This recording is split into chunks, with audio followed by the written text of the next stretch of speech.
Hi friends, എല്ലാവർക്കും ടെക്കില YouTube ചാനലിലോട്ട് സ്വാഗതം. നമ്മളിന്ന് HTML ഒരു അഡ്വാൻസ് കോഴ്സിനെ കുറിച്ചാണ് നോക്കാൻ പോകുന്നത്. ഇതൊരു HTML കോഴ്സിന് വേണ്ടി മാത്രമുള്ളൊരു കോഴ്സല്ല. നമുക്കിതൊരു വെബ് ഡെവലപ്മെൻറ്റ്, അങ്ങനെ ബിഗിനറായിട്ടുള്ളവർക്ക് എങ്ങനെ വെബ് ഡെവലപ്മെൻറ്റ് ചെയ്യാം, അല്ലെങ്കിൽ ഇന്ന് ഇൻഡസ്ട്രിയിൽ എന്തൊക്കെ രീതിയിലുള്ള ടെക്നോളജീസാണ് യൂസ് ചെയ്യുന്നത്, എങ്ങനെയൊക്കെയാണ് അവർ വർക്ക് ചെയ്യുന്നത്, അവരൊരു വർക്ക് ഫ്ലോ, അങ്ങനെയുള്ള കാര്യങ്ങളൊക്കെ മനസ്സിലാക്കുന്നതൊക്കെ ഈ കോഴ്സിലൂടെ പറ്റും. ബേസിക് ആയിട്ടുള്ള HTML മുതൽ അഡ്വാൻസ്ഡ് ആയിട്ടുള്ള ലാംഗ്വേജസ് വരെ നമ്മൾ ഈ ടെക്കിലെ ചാനലിലൂടെ പ്രൊവൈഡ് ചെയ്യുന്നുണ്ടാകും. അപ്പം ഫസ്റ്റ് നമുക്ക് HTML കുറിച്ചുള്ള കാര്യങ്ങൾ നോക്കാം. ഓക്കെ, ഫസ്റ്റ് എന്താണ് HTML എന്ന് പറഞ്ഞിട്ടുണ്ടെങ്കിൽ നമ്മളിവിടെ സ്പെസിഫൈ ചെയ്തിട്ടുണ്ട് ഹൈപ്പർ ടെക്സ്റ്റ് മാർക്കപ്പ് ലാംഗ്വേജ് എന്നാണ് പറഞ്ഞിരിക്കുന്നത്. അത് എന്താണ്?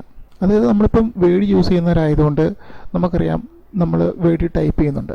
വേർഡിന് അണ്ടർസ്റ്റാൻഡ് ആകുന്ന ലാംഗ്വേജ് അതാണ്. ജസ്റ്റ് നമ്മൾ ടൈപ്പ് ചെയ്ത് കൊടുത്തു കഴിഞ്ഞാൽ അത് ഡിസ്പ്ലേ ചെയ്യുന്നു. നമ്മൾ എന്താണ് ടൈപ്പ് ചെയ്ത് കൊടുക്കുന്നത് അത് ഡിസ്പ്ലേ ചെയ്യുന്നു.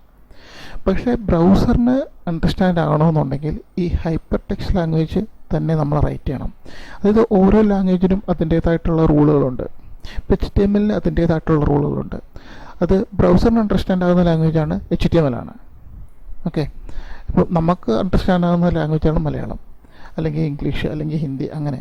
പക്ഷേ അതുപോലെ തന്നെയാണ് ബ്രൗസർ അണ്ടർസ്റ്റാൻഡ് ആണെങ്കിൽ ഇങ്ങനെ പല ലാംഗ്വേജസ് ഉണ്ട്. ആ ലാംഗ്വേജ് ഉപയോഗിച്ചെങ്കിൽ മാത്രമേ ബ്രൗസർ അണ്ടർസ്റ്റാൻഡ് ആവുള്ളൂ. ഈ HTML ഉപയോഗിച്ച് നമുക്ക് ഇമേജസ്, ടെക്സ്റ്റുകൾ, അല്ലെങ്കിൽ ടേബിളുകൾ, അല്ലെങ്കിൽ ഫോംസ്, നമ്മൾ എന്താ പറയണ്ടേ, സൈനപ്പ് ചെയ്യുന്ന അങ്ങനെയുള്ള ഫോമുകളുണ്ടല്ലോ, അങ്ങനെ ഫോമുകൾ, അങ്ങനെയുള്ള സാധനങ്ങളൊക്കെ ക്രിയേറ്റ് ചെയ്യാൻ HTML വഴി തന്നെയാണ് നമ്മൾ ക്രിയേറ്റ് ചെയ്യുന്നത്. ഓക്കെ,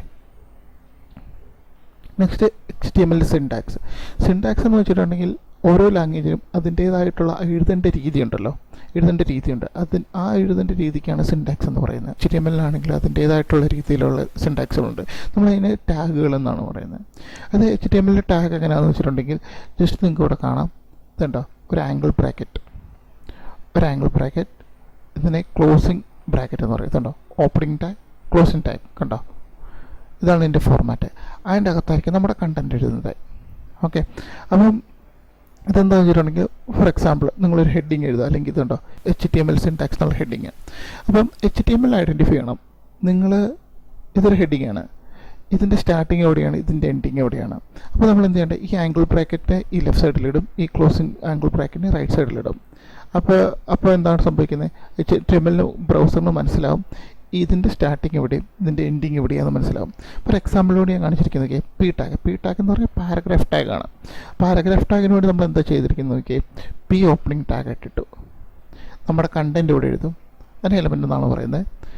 എൻ്റെ റൈറ്റ് സൈഡിൽ എക്സ്ട്രീം റൈറ്റിൽ ഇതിൻ്റെ എൻഡിൽ നമ്മൾ ക്ലോസിംഗ് ടാഗ് ഇടും. ഇതാണ് ഇതിൻ്റെ ഒരു ഫോർമാറ്റ്. ഓക്കെ, നമുക്ക് കുറേ ടാഗുകളുണ്ട്. HTML ടാഗുണ്ട്, ഹെഡ് ടാഗുണ്ട്, ബോഡി ടാഗുണ്ട്, പാരഗ്രാഫ് ടാഗ്, പിന്നെ H1, A, B, nav, header, അങ്ങനെ കുറേ ടാഗുകളുണ്ട്. നമ്മൾ ആ ടാഗുകളൊക്കെ ഒന്ന് ജസ്റ്റ് ഒന്ന് സിമ്പിളായിട്ടൊന്ന് നോട്ട് ചെയ്ത് വെച്ചാൽ മതി, നമുക്ക് എളുപ്പമായിരിക്കും. ഇത് കൂടുതലും ഞാൻ ഈ ക്ലാസ് പ്രൊവൈഡ് ചെയ്യുന്നത് ബേസിക് അറിയത്തില്ലാതെയും പക്ഷേ ഇൻട്രസ്റ്റ് ആയിട്ടുള്ളവരുമുണ്ട്. ഇത് പഠിക്കാൻ വേണ്ടി, അല്ലെങ്കിൽ വെബ് എങ്ങനെയാണ് ചെയ്യേണ്ടത്, അല്ലെങ്കിൽ പ്രോഗ്രാമിംഗ് എങ്ങനെയാണ് ചെയ്യേണ്ടതെന്ന് അറിയാൻ ആഗ്രഹിക്കുന്നവരുണ്ട്. അവർക്ക് വേണ്ടിയുള്ള ഒരു കോഴ്സും കൂടെയാണിത്. ഞാൻ ഏറ്റവും ബേസിക് ആയിട്ടുള്ള കാര്യങ്ങൾ മുതൽ തന്നെയാണ് പറയുന്നത്. പിന്നെ ആട്രിബ്യൂട്ട്സ് എന്ന് പറഞ്ഞിട്ട് ഓരോ HTML ടാഗിനും അതിൻ്റേതായിട്ടുള്ള ആട്രിബ്യൂട്ട്സ് ഉണ്ട്. ആട്രിബ്യൂട്ട്സ് എന്ന് പറഞ്ഞാൽ കുറച്ചുകൂടെ അതിനെ എൻഹാൻസ് ചെയ്യാൻ വേണ്ടിയുള്ള കുറച്ച് additional features. For example A tag എന്ന് വെച്ചിട്ടുണ്ടെങ്കിൽ എന്താണ്, നമുക്ക് എ ടാഗ് വെച്ചിട്ടുണ്ട്. ഇപ്പം എ ടാഗ് എന്ന് വെച്ചാൽ നമ്മൾ സാധാരണ ബട്ടനോ, അല്ലെങ്കിൽ എ ടാഗ് എന്ന് വെച്ചിട്ടുണ്ടെങ്കിൽ ആങ്കറിങ് ക്രിയേറ്റ് ചെയ്യാൻ വേണ്ടിയാണ്. അതായത് ഇപ്പം ഞാൻ ഗോ എന്ന് പറയുന്ന ഇതിൽ ക്ലിക്ക് ചെയ്യുവാണെങ്കിൽ നമ്മൾ പറഞ്ഞേക്കുന്നത് href.www.google.com, ഈ ഗോയിൽ ക്ലിക്ക് ചെയ്യുമ്പം ഗൂഗിളിലോട്ട് പോകണമെന്നാണ് പറയുന്നത്. അപ്പോൾ അത് നമ്മൾ സാധാരണ ബട്ടൺസ് കാണാറുണ്ടല്ലോ, ഒരു ബട്ടനെ ക്ലിക്ക് ചെയ്യുമ്പോഴത്തേനും വേറൊരു പേജിലോട്ട് പോകുന്നത്. അങ്ങനെയുള്ള കാര്യങ്ങളൊക്കെ ചെയ്യണമെന്നുണ്ടെങ്കിൽ ഗോ. പക്ഷേ അത് എന്ന് പറയുന്ന ഒരു ടാഗിൻ്റെ പ്രോപ്പർട്ടിയാണ് ഈ href. മനസ്സിലായോ? അപ്പോൾ ഈ href എന്താ പറയുക, ഈ hrefനെയാണ് നമ്മൾ ആട്രിബ്യൂട്ട് എന്ന് പറയുന്ന പോലെ. അതുപോലെ ഇമേജ് എന്ന് പറഞ്ഞ ടാഗിന് ശ്രദ്ധിച്ചോ, ചില ടാഗുകൾക്ക് ക്ലോസ് ടാഗ് ഉണ്ടാവില്ല. ഓക്കെ, അതിന് എലമെൻറ്റിൻ്റെ ആവശ്യമില്ല, അതായത് സെൻറ്ററിലുള്ള കണ്ടൻറ്റിൻ്റെ ആവശ്യമില്ല.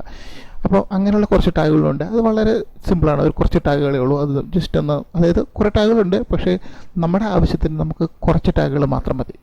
ഓക്കെ, നമ്മളൊരു ഒരു പ്രൊജക്റ്റ് ചെയ്യാൻ വേണ്ടി ഇതൊന്നും ആരും യൂസ് ചെയ്തില്ല. കുറേ ടാഗുകളുണ്ട് HTML, പക്ഷേ അതൊന്നും ആരും യൂസ് ചെയ്യാറില്ല. വളരെ വേണ്ടുന്ന കുറച്ച് ടാഗുകൾ മാത്രമുണ്ട്.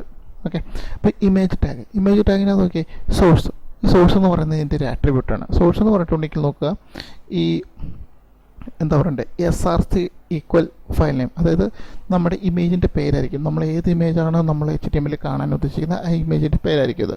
പിന്നെ ഓൾട്ട് എന്ന് പറയുന്ന ടാഗുണ്ട്. ഓൾട്ട് ടാഗ് എന്ന് പറഞ്ഞാൽ ഇമേജിൻ്റെ ഡിസ്ക്രിപ്ഷനാണ്. ഇത് SEOയ്ക്ക് വേണ്ടിയുള്ളതാണ്. SEO എന്ന് വെച്ചിട്ടുണ്ടെങ്കിൽ ആളുകൾക്ക് അറിയില്ല, നമുക്കൊരു SEOയുടെ ഒരു കോഴ്സും ഞാൻ ചെയ്യാൻ ആഗ്രഹിക്കുന്നുണ്ട്. അതായത് SEO എന്ന് വെച്ചിട്ടുണ്ടെങ്കിൽ സെർച്ച് എഞ്ചിൻ ഒപ്റ്റിമൈസേഷൻ. നമ്മൾ ഡെവലപ്പ് ചെയ്യുന്ന ഒരു വെബ്സൈറ്റ് അല്ലെങ്കിൽ ഒരു വെബ് ആപ്ലിക്കേഷനോ അതിൻ്റെ കണ്ടൻറ്റ് ഗൂഗിളിൽ എങ്ങനെയാണ് വരുന്നത്, ഗൂഗിൾ എങ്ങനെയാണ് ആ ഡാറ്റേനെ ഫെച്ച് ചെയ്യുന്നത് അല്ലെങ്കിൽ അത് ഗൂഗിളിലോട്ട് വരുത്തുന്നത്. ഓക്കെ, അപ്പോൾ അതിനുവേണ്ടി നമ്മൾ ഇമേജുകൾക്കൊക്കെ ഓൾട്ട് ടാഗ് കൊടുക്കണം. ഇമേജിന് മാത്രമേ നമ്മളിങ്ങനെ ഓൾട്ട് ടാഗ് കൊടുക്കാറുള്ളൂ. ഓക്കെ, എന്ന് വെച്ചാൽ ഇമേജിൻ്റെ കണ്ടൻറ്റ് ഗൂഗിളിന് റീഡ് ചെയ്യാൻ പറ്റില്ല, ഇമേജ് ഗൂഗിളിന് റീഡ് ചെയ്യാൻ പറ്റില്ല.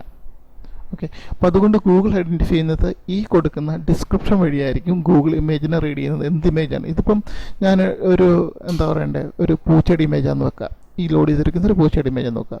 അപ്പോൾ ഞാനിവിടെ ക്യാറ്റ് അതിനെക്കുറിച്ചൊരു ഡിസ്ക്രിപ്ഷൻ എഴുതി വെച്ചിട്ടുണ്ടെങ്കിൽ ഗൂഗിൾ അത് ഐഡൻറ്റിഫൈ ചെയ്യും, ഇതൊരു ക്യാറ്റാണെന്നുള്ള ഇത് ഐഡൻറ്റിഫൈ ചെയ്യും. ഓക്കെ, ഇനി നമ്മൾ എങ്ങനെ ഫയൽ ക്രിയേറ്റ് ചെയ്യണം അല്ലെങ്കിൽ അതിൻ്റെ ഒരു ഫോൾഡറിൻ്റെ സ്ട്രക്ചർ എങ്ങനെയായിരിക്കണം, ഇത് എന്താ പറയണ്ടേ, ഇൻ്റർനാഷണലി എല്ലാവരും യൂസ് ചെയ്യുന്ന ഒരു ഫോർമാറ്റാണ്. ഇപ്പോൾ നമ്മൾ ജസ്റ്റ് ഒരു സാധാരണ നമ്മൾ ക്രിയേറ്റ് ചെയ്യുന്ന ഫോൾഡറിൻ്റെ പേര് ജസ്റ്റ് ഇങ്ങനെ മൈ ഫയൽ നെയിം, ഇവരെല്ലാത്തിനും സ്പേസ് ഉണ്ടാവും. പക്ഷേ ഈ പ്രോഗ്രാമിങ്ങിലോ അല്ലെങ്കിൽ പ്രൊഫഷണൽസ് യൂസ് ചെയ്യുന്ന എങ്ങനെയാണെന്ന് വെച്ചിട്ടുണ്ടെങ്കിൽ ഒന്നുകിൽ ഈ ഫോൾഡർ നെയിം യൂസ് ചെയ്യുന്നത് ഇങ്ങനെ ആയിരിക്കും, മൈ ഫോൾഡർ നെയിം അല്ലെങ്കിൽ മൈ ഫയൽ നെയിം, അതായത് സ്പേസ് ഉണ്ടാവില്ല. ഇല്ലെങ്കിൽ ചിലർ യൂസ് ചെയ്യുന്നത് എന്ത് ചെയ്യുകയെന്ന് വെച്ചാൽ അണ്ടർസ്കോർ ഇട്ട് എഴുതും, ഓരോ വേർഡിൻ്റെ ഇടയ്ക്ക് അണ്ടർസ്കോർ ഇട്ട് എഴുതും. അല്ലെങ്കിൽ ഫയലിൻ്റെ നെയിം ആണെങ്കിലും അങ്ങനെ തന്നെ എഴുതി പ്രാക്ടീസ് ചെയ്യാം. പിന്നെയുള്ള കോഡിനേറ്റർ എന്ന് വെച്ചിട്ടുണ്ടെങ്കിൽ നമ്മൾ എങ്ങനെയാണ് അല്ലെങ്കിൽ HTML ടൈപ്പ് ചെയ്യേണ്ടത്, നമുക്ക് വീട്ടിൽ കയറി ടൈപ്പ് ചെയ്തിട്ട് കാര്യമില്ല. അപ്പോൾ അത് എഴുതണമെന്നുണ്ടെങ്കിൽ നമുക്ക് ഒന്നുകിൽ നോട്ട് പാഡ് യൂസ് ചെയ്യാം, ഇല്ലെങ്കിൽ നോട്ട് പാഡ് ++ യൂസ് ചെയ്യാം. ഈ രണ്ടാമത്തെ ആണെങ്കിൽ എല്ലാവരും ഒത്തിരി വൈഡായിട്ട് യൂസ് ചെയ്യുന്നൊരു കോഡിനേറ്ററാണ്. ഓക്കെ, അപ്പോൾ നമ്മളെ സംബന്ധിച്ച് നമുക്ക് ഇതിൽ ഏതെങ്കിലും യൂസ് ചെയ്താൽ മതി. പക്ഷേ ഞാൻ ബിഗിനർ ആയിട്ടുള്ളവർക്ക് ഞാൻ റെക്കമെൻഡ് ചെയ്യുന്ന ഒന്നെങ്കിൽ നോട്ട് പാഡ് + അല്ലെങ്കിൽ നോട്ട് പാഡ്. ഓക്കെ, ഞാൻ ഇനിഷ്യലി ഒരു HTML-ഉം CSS-ൻ്റെയും കോഴ്സാണ് ഇടുന്നത്. ആ കോഴ്സ് കഴിയുമ്പോൾ തന്നെ നമ്മൾ ജാവാസ്ക്രിപ്റ്റ്, jQuery, ബൂട്ട്സ്ട്രാപ്പ് അങ്ങനെ കുറേ കാര്യങ്ങളൂടെ പഠിക്കും. പക്ഷേ HTML CSS ഉപയോഗിച്ച് നമുക്ക് എങ്ങനെ ഇങ്ങനെയൊരു ഡിസൈൻ വെബ് ചെയ്യാം. ഇത് ഞാൻ ജസ്റ്റ് ഫോട്ടോഷോപ്പ് ചെയ്തിരിക്കുന്ന ഒരു ആപ്ലിക്കേഷനാണ്, ഒരു UI ഡിസൈനാണ്. ഈ UI ഡിസൈനെ എങ്ങനെ HTML-ഉം CSS-ഉം ഉപയോഗിച്ച് എങ്ങനെ ഒരു ബ്രൗസറിലോട്ട് ഒരു വെബ്സൈറ്റ് പോലെ എങ്ങനെ ഉണ്ടാക്കാം എന്നുള്ള കേസ് കാണിച്ചു തരാം. അതും റെസ്പോൺസീവായിട്ട് മൊബൈലിലായാലും ടാബിലായാലും അല്ലെങ്കിൽ ഏത് ഡിവൈസ് എടുത്ത് നോക്കിയാലും അതിലെല്ലാം ആപ്റ്റാകുന്ന രീതിയിൽ എങ്ങനെ ചെയ്യാം. വേറെ ഒരു തേർഡ് പാർട്ടി പ്ലഗിനോ അല്ലെങ്കിൽ ഒന്നും കൂടാതെ നമ്മൾ സ്വന്തമായിട്ട് CSS എഴുതി മീഡിയ ക്വറി എഴുതി എങ്ങനെ ഇതിനെ റെസ്പോൺസീവ് ആക്കാം എന്നുള്ള കേസാണ് നമ്മൾ ഈ കോഴ്സിൻ്റെ അവസാനം ഒരു പ്രാക്ടിക്കൽ പ്രൊജക്റ്റായിട്ട് നമ്മൾ ചെയ്യാൻ പോകുന്നത്. ഓക്കെ, ഇത് എങ്ങനെയാണ് ചെയ്തിരിക്കുന്നത് അല്ലെങ്കിൽ ഈ UI ഡിസൈൻ എങ്ങനെയാണ് ചെയ്തിരിക്കുന്നത് എന്ന് അറിയണമെന്നുണ്ടെങ്കിൽ ഇതിൻ്റെ ഒരു കോഴ്സ് ഞാൻ വേറെ അപ്ലോഡ് ചെയ്യുന്നതായിരിക്കും. Thank you.